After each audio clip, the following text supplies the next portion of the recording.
pessoal, sejam bem-vindos à aula 6. Primeiro eu queria dizer que quem não acompanhou a aula anterior, é importante refazer a aula anterior até que fique tudo compreendido antes de fazer essa aqui, tá?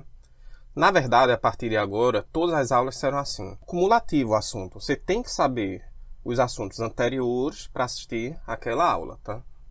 De novo, vamos começar aqui com a nossa folha de dados da Microchip. E eu vou lá na página 18. Ou melhor, vou logo lá nas instruções. Deixa eu clicar aqui, instruções.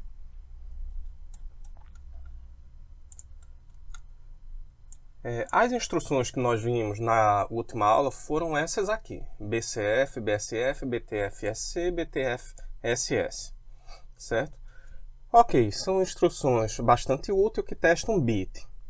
Mas se eu quiser testar mais de um bit, se eu quiser testar um byte, por exemplo, suponha que eu quero testar, vamos dizer, se um sensor de temperatura atingiu 100 graus, por exemplo. Vamos dizer que a temperatura esteja relacionada com o registrador do PIC. A cada grau Celsius ele registra 1 para 1, digamos assim, a escala. Ou seja, 100 graus representa o número 100 em um registrador qualquer do PIC. Bom, suponha que eu quero testar para ver se o valor que está ali no registrador é igual a 100. Como é que se faz isso?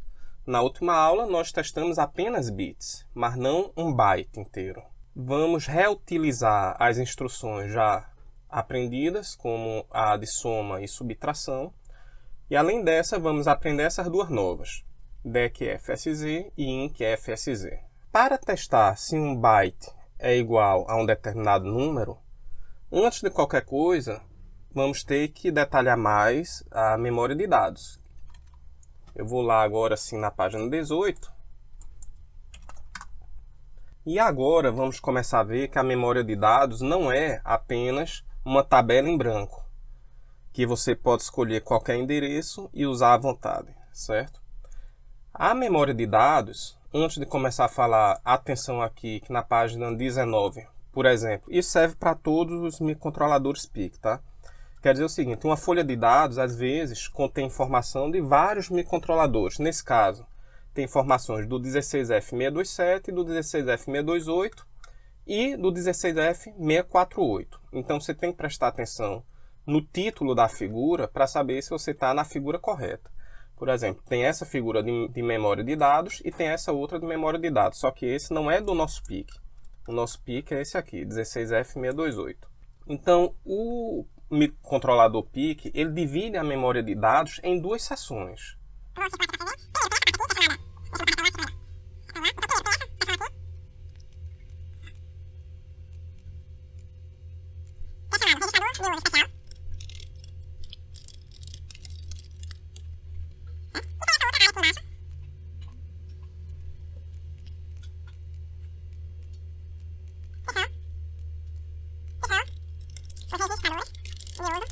Até este momento do curso, nós sempre estávamos trabalhando somente com registradores de uso geral, certo?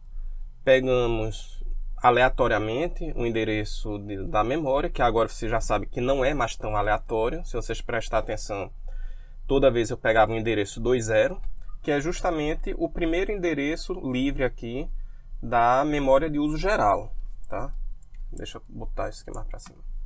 Esse valor 20 depende do modelo do microcontrolador PIC, certo?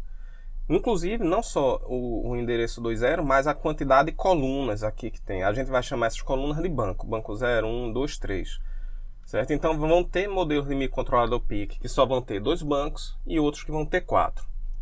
Só para vocês verem aqui na prática, eu vou pegar um microcontrolador PIC bem mais sofisticado para vocês verem. Esse aqui vai do endereço 0 até o 20, aqui nesse banco de registradores de uso especial, né? O 20 já é de uso geral. Vamos comparar com esse aqui. Esse é um DSPIC, da linha DSPIC 33FJ. E aqui nós vemos que, além da memória de dados ser mais larga, ao invés de 8 ser de 16 bits, além disso, o registrador de uso especial vai do endereço 1 ao 7FF. É tanta linha que nem cabe aqui nessa figura. nessa folha de dados, diferente do nosso que já mostra tudo lá naquela imagem. Nessa folha de dados vão ter outras imagens detalhando os registradores de uso especial. E o registrador de uso geral deste modelo de PIC começa a partir do endereço 0801, muito depois do nosso. Cada microcontrolador vai ter uma quantidade diferente de registradores de uso especial. E o primeiro endereço para uso geral vai depender da quantidade de linhas aqui separadas, alocadas para os registradores de uso especial. Eles têm conexões diretas com os periféricos e com o core do processador. Então, são a partir desses registradores que você vai conseguir configurar um timer, habilitar uma interrupção, configurar um convencional lógico digital, um gerador de PWM, e também verificar se ali na halo e no core, a última operação, por exemplo, se foi 0. E é essa funcionalidade que nós vamos explorar hoje, certo? Aqui tem outra bem interessante, o porte A e porte B, eles estão conectados diretamente com o controlador das portas de I/O, o periférico. Então você consegue acessar o mundo externo a partir desses dois registradores, porte A e porte B, lendo as tensões que estão nos pinos do PIC, no caso não tensão, mas o nível lógico, 0,1, e escrevendo também naqueles pinos. Então se eu quero piscar um LED, na verdade, em outras práticas eu usei o endereço 2.0, mas eu deveria utilizar esses endereços, que esse sim tem conexão elétrica direto com os pinos do microcontrolador. Em microcontroladores menores, você não vai ter o porte A e porte B, você vai ter o GPIO, como no 12F675. E em PICs maiores, você pode ter várias portas, porte A, B, C, D, E. Cada registrador desse tem 8 bits, então no máximo cada porte desse, porte A, porte B, ele consegue controlar 8 pinos do microcontrolador PIC. Então se eu tenho um microcontrolador que tenha 32, por exemplo, 32 pinos de entrada e saída, eu vou precisar de quantos bytes aqui? 4 portas, certo? Seria a quantidade mínima de registradores para controlar. Hoje nós vamos apenas olhar para o status. E digo mais, não vamos nem olhar para os 8 bits do status, vamos olhar apenas para 2 bits. Após essa tabela, nós temos aqui um resumo de todos os registradores de uso especial, então você vai ter aqui o status. Mas mais detalhado ainda vai ter em seguida, certo?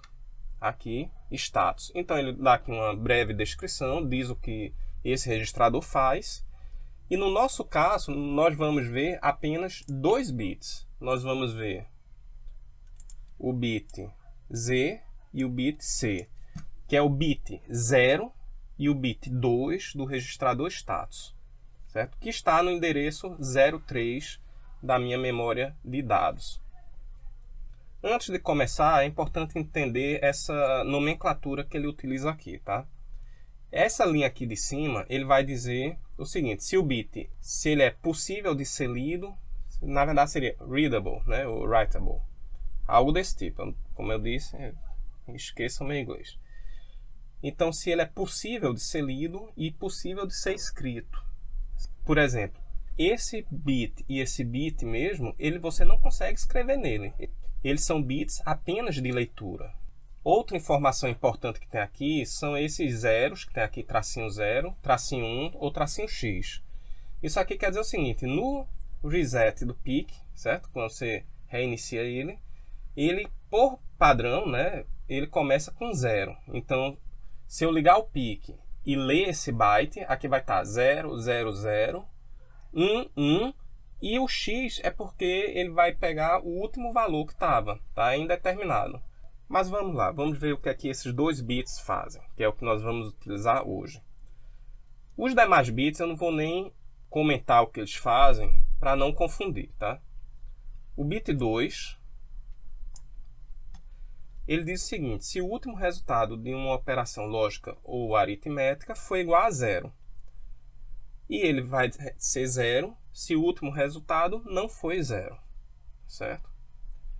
E o bit 0, ele vai dizer o seguinte: é o bit do carry, né? O carry é aquele vai 1 quando você faz uma soma, tá entendendo? Quando eu faço assim, 8 mais 8 é igual a 6 vai 1, aí fica 16, não é?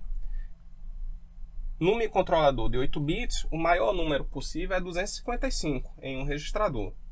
Então, se eu somo dois números e o resultado for maior que 255, esse bit ele vai para 1. Quando lemos esse bit após a subtração, a lógica é toda invertida, tá bom? Significa que se eu subtrair dois números e o resultado for positivo, esse bit ele vai estar em 1. Por exemplo, se eu fizer 10 menos 8, dá 2. E esse bit C, que é o bit 0 do status, ele vai ficar em 1. Porém, se eu fizer 8 menos 10, o resultado é menos 2. E aí, nesse caso, houve um estouro. E aí, esse bit ele vai para 0. Mais fácil do que mostrar aqui é simular no MPLAB, tá? Já criei aqui um arquivo, um projeto, como visto na aula retrasada, e já fiz aqui o seguinte comentário. Copiei de lá o seguinte texto. O bit 2 do registrador status, que fica no endereço 3 da memória de dados, ele é 1 sempre que o resultado da última operação for 0. E é 0 sempre que o resultado foi 1. Já o bit 0 do registrador status, ele dá 1 sempre que houver um estouro, ou seja, quando o resultado daquela operação de soma ou subtração não couber naquele byte, que significa ter um vai 1, ou numa subtração pedir um número emprestado, em inglês isso aqui é emprestado, e ele vai dar 0 se não houve um estouro após essa soma ou subtração, tá? Aqui embaixo eu já coloquei a estrutura padrão nossa, o CBLOC e o NDC, e aqui eu vou botar operando 1, operando 2 e o resultado. Eu ia botar res, só que ficou em azul claro, significa que eu não posso usar essa palavra, ela é uma palavra reservada do MPLAB. Então eu vou botar result. Então tem aqui 3 endereços da memória RAM, começando a partir do endereço 20, na área de registradores de uso geral. E aqui nós temos o início do meu programa, vetor reset, início, e aqui eu poderia botar goto início. Eu queria mostrar o que era aquele cifrão, que é interessante quando eu quero travar o programa, eu uso o cifrão. Eu vou botar aqui o comando NOP. O NOP é no operation, ele não faz nada, tá? Só para a gente testar esse goto.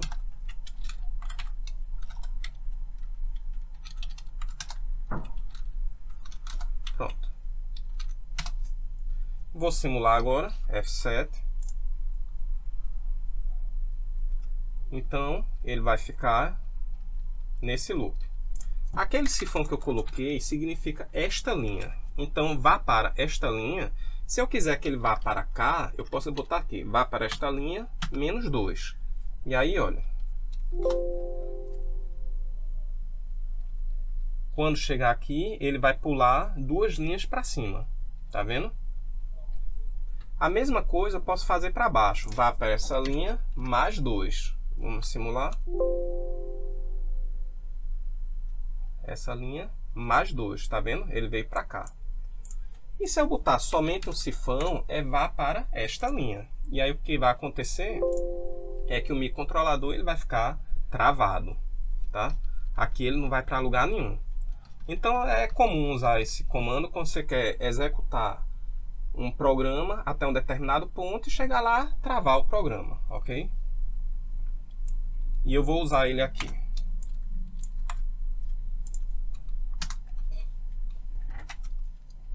No caso, eu nem precisava desse label início, tá?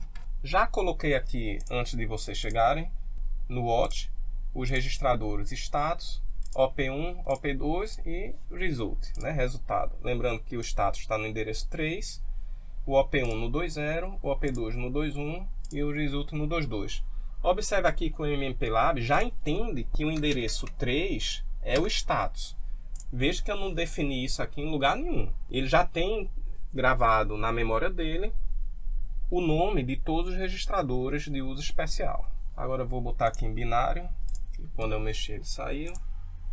Observem aqui que eu já coloquei esses 3 aqui em decimal, porque fica mais fácil da gente ver aqui essa questão do estouro, certo? Vou fazer o seguinte, vou mover um número para o OP1, certo? Digamos o número 100. Vou mover um número para o OP2, como está 150. E vou fazer a soma dos dois.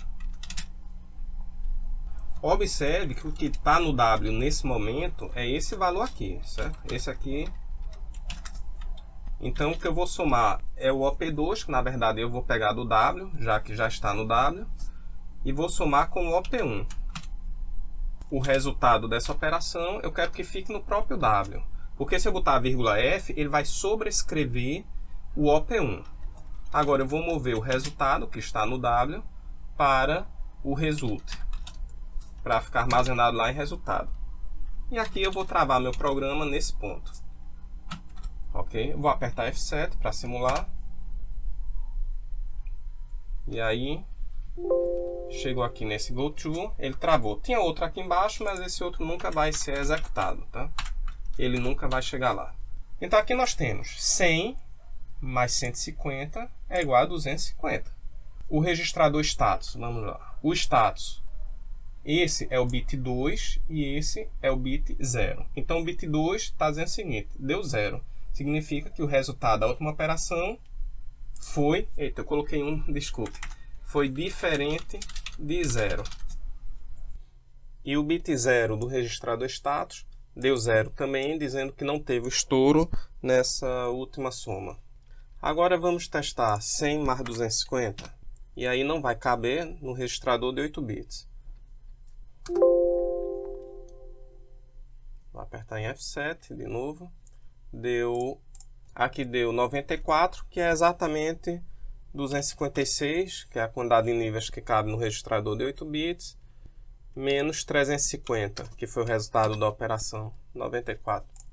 Tudo bem. E aqui indica esse último bit, que é o status 0, foi para 1, indica que teve esse carry, que ele estourou o registrador de 8 bits. Vamos testar agora o bit 0, que é o bit 2 do registrador status. Vamos somar 0 mais 0.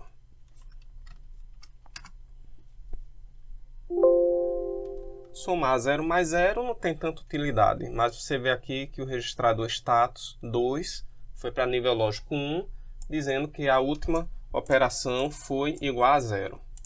Essa verificação de saber se a última operação foi 0 é mais útil, ao meu ponto de vista, na subtração.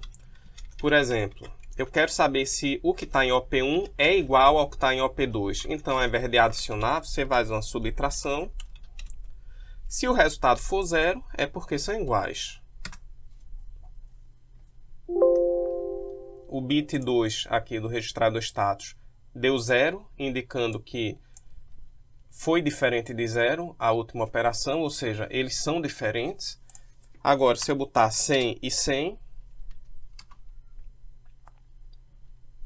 o resultado aqui vai dar 0 e o bit 2 do registrador status vai para 1, indicando que o resultado da última operação foi 0.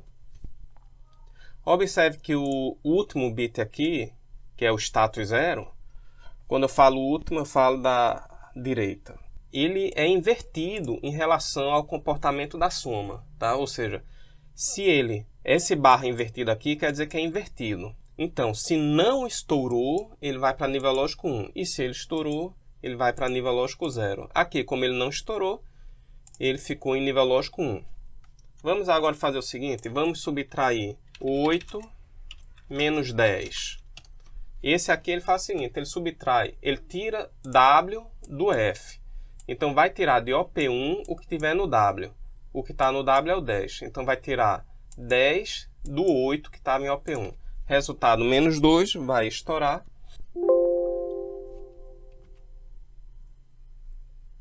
Simulando. O resultado deu 254, devido ao estouro. E o bit status 0, ele deu igual a 0, dizendo que teve o estouro. No caso de uma subtração, que é barrado, é invertido, certo? Então isso é muito útil quando você quer saber, por exemplo, se o sensor de temperatura chegou numa determinada temperatura. Eu vou usar essas operações aqui para fazer essa comparação. Agora podemos utilizar o status Z, testar ele com BTFSS ou BTFSC, e dependendo dele eu posso ligar ou desligar um equipamento. Por exemplo, suponha que isso aqui fosse um sensor de temperatura. Eu quero que quando chegue em 100 graus, ele ligue um ventilador, por exemplo. Ou um LED, só para indicar que chegou a 100 graus. Então eu já fiz aqui um fluxograma. Cada bloquinho desse pode representar uma ou mais instruções. Por exemplo, esse primeiro bloquinho vai ser implementado em assembly como move LW100, move WF OP1, certo? E o nível de detalhamento vai depender de você, da sua experiência ou da forma que você achar que fica mais claro. Então aqui eu botei OP1 igual a 100, OP2 igual a 100, e ao final desse bloquinho o W vai ser igual ao P2, e depois eu subtraio OP1 menos W, que seria o OP1 menos OP2. Testo o status Z, o Z é o bit 2 do registrador status, eu poderia escrever status, 2, daria na mesma. Se o resultado foi 0, quando eu digo o resultado dessa operação, se foi 0, o status ele vai para 1, indicando que é para ligar o LED. Ou seja, a temperatura chegou no valor setado, ou seja, a temperatura chegou a 100 graus. Suponha que isso aqui seja a temperatura informada pelo sensor, isso aqui seja uma tensão de referência, um nível de referência. E se for 0, desliga o LED. Vamos implementar isso. Aqui embaixo eu criei essa representação gráfica para o GoToSifão. Vou escrever aqui só para a gente ter em mente o que é isso.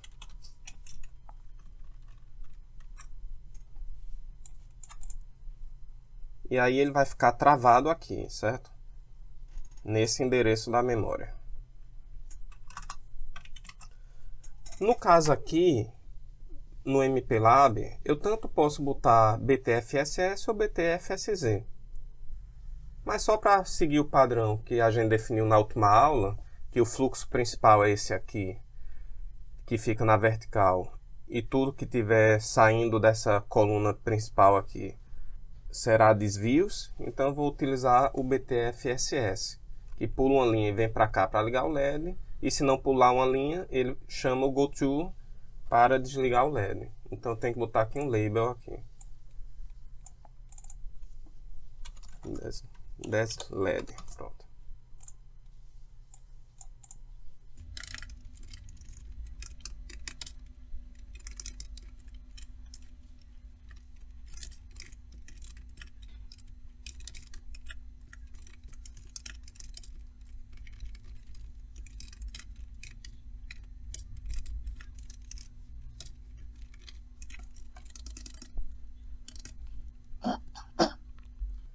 Pronto, está feito a implementação. Vocês podem comparar lá com o fluxograma, está exatamente como está lá. Por exemplo, ele testa o bit status, status 2. Se for 0, ele vem para essa linha.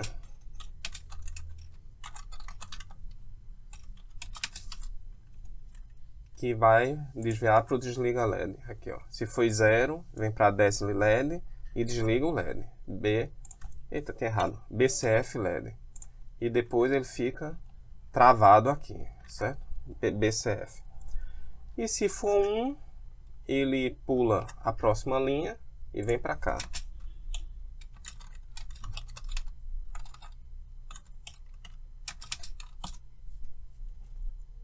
Ele liga o LED e depois fica travado. Feito isso, temos que definir quem é LED.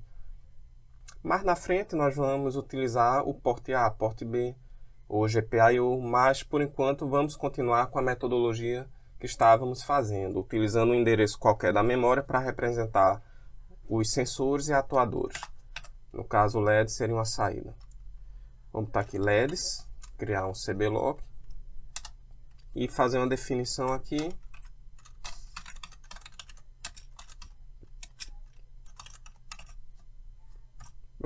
bit 0 da palavra LEDs, que fica aqui no endereço 20, 21, 22, 23 da memória RAM. Então, o bit 0 dele vai representar o LED. Aqui deve dar erro nesse status, tá? Que é o próximo assunto que nós vamos ver. Vou compilar aqui.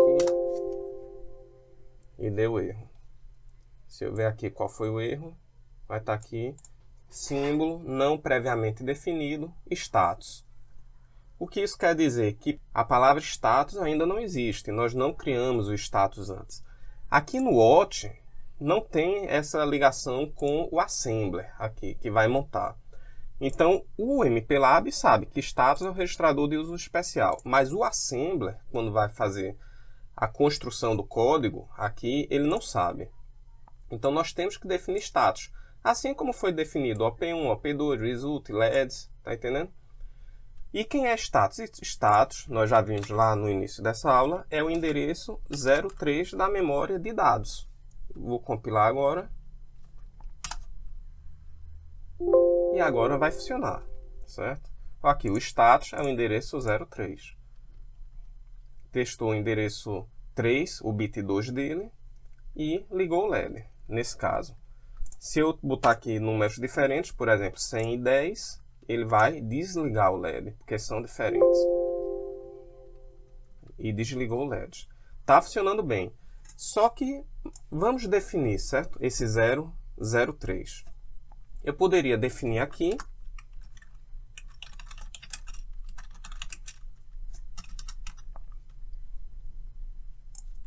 e usar aqui status e vai funcionar perfeitamente. Porém, é uma lista muito grande de registradores de uso especial. Ficaria ruim toda vez que você for utilizar ter que definir eles.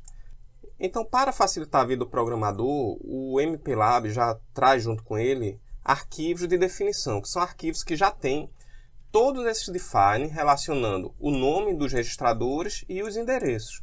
Então, nós não precisamos saber de cabeça todos os endereços, todos os registradores, ou então ter que definir antes de começar a programar todos os registradores de uso especial. Basta colocar aqui no início do programa um arquivo de definição, include dessa forma.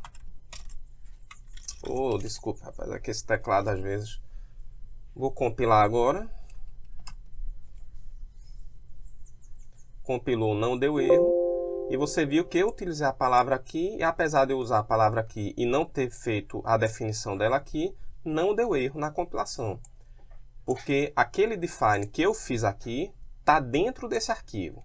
Se você for lá no diretório que foi instalado o MPLAB e mandar pesquisar por esse arquivo, você vai poder abrir ele e ver tudo que tem dentro. Vai estar cheio dessas definições.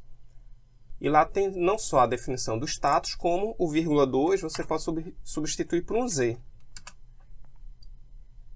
Ele sabe que o Z é igual a 2, que é o bit Z do registrador status.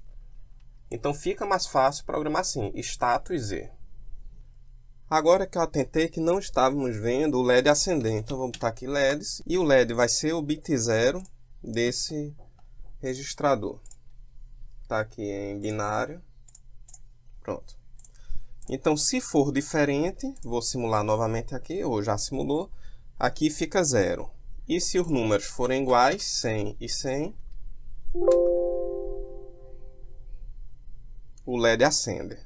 E assim terminamos o assunto de hoje, o que tem de novo para ver, mas vamos avançar mais um pouquinho no algoritmo, só para praticarmos mais.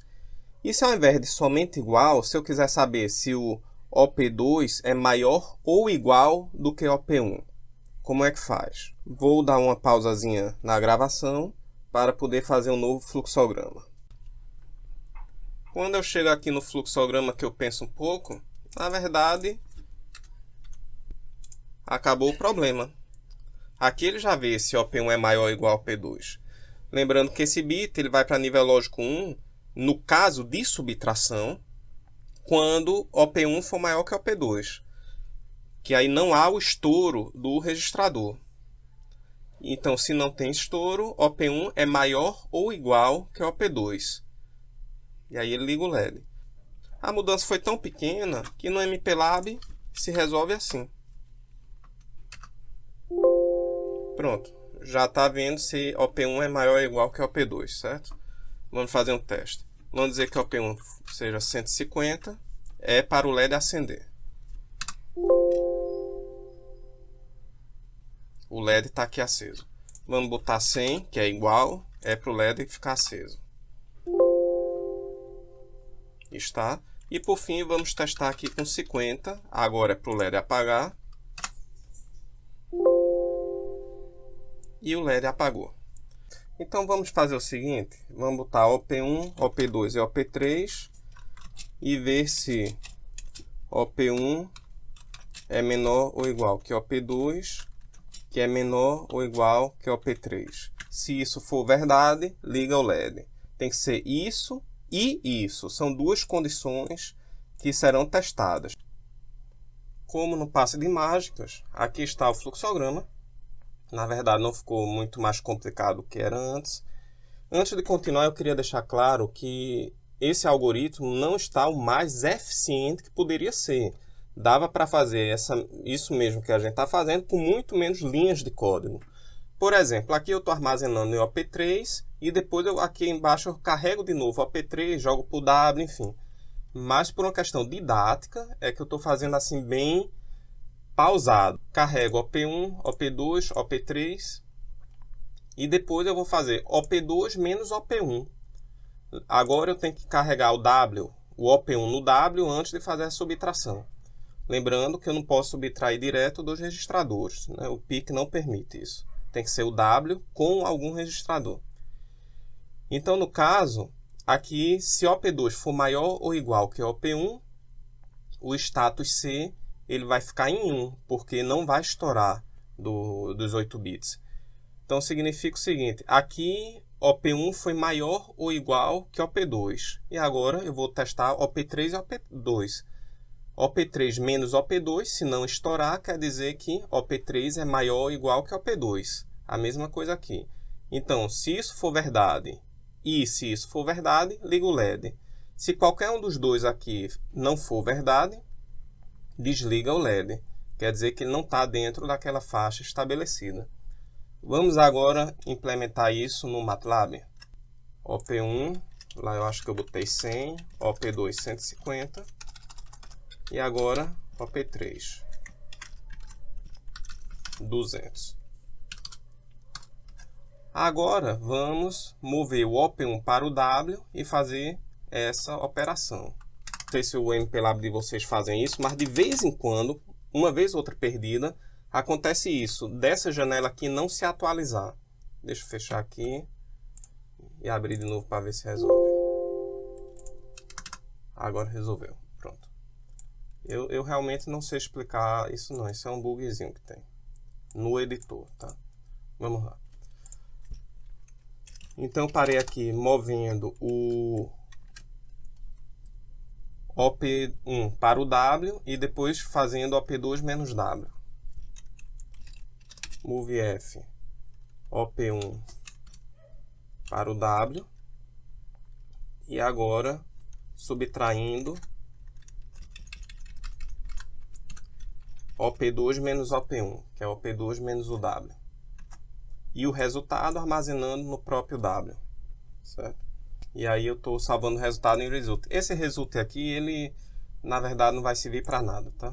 Eu vou até tirar isso aqui, não precisa dessa vez não. Eu botei só para mostrar aqui os resultados na primeira simulação, mas agora não tem mais sentido não. Vamos agora continuar aqui. Se for 0, vai para desliga LED. Então, ele testa o status C. Se for 0, como já está aqui, vai para desliga LED. E se for 1, ao invés de liga LED, agora vai ter uma nova etapa. Então, se for 1, está aqui, essa linha aqui.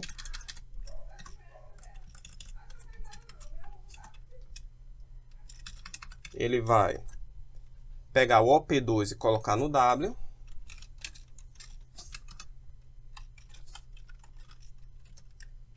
E depois fazer essa subtração.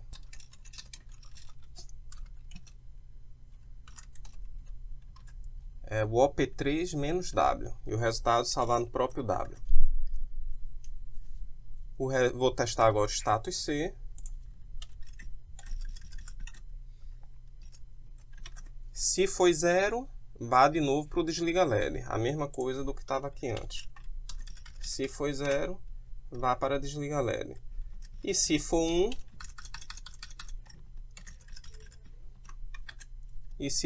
liga o LED. E depois, go to cifrão. Cifrão, tá? Toda vez que falar cifrão, é cifrão. E aqui o desliga LED já está feito. Pronto, terminado. Vamos testar. Vou botar aqui também o OP3 em binário. Vou botar ele aqui para cima. Binário não, decimal. E vamos simular isso aqui. Por que o OP3 ficou 206? É porque aqui eu digitei errado. Aqui é OP3. Vamos lá de novo.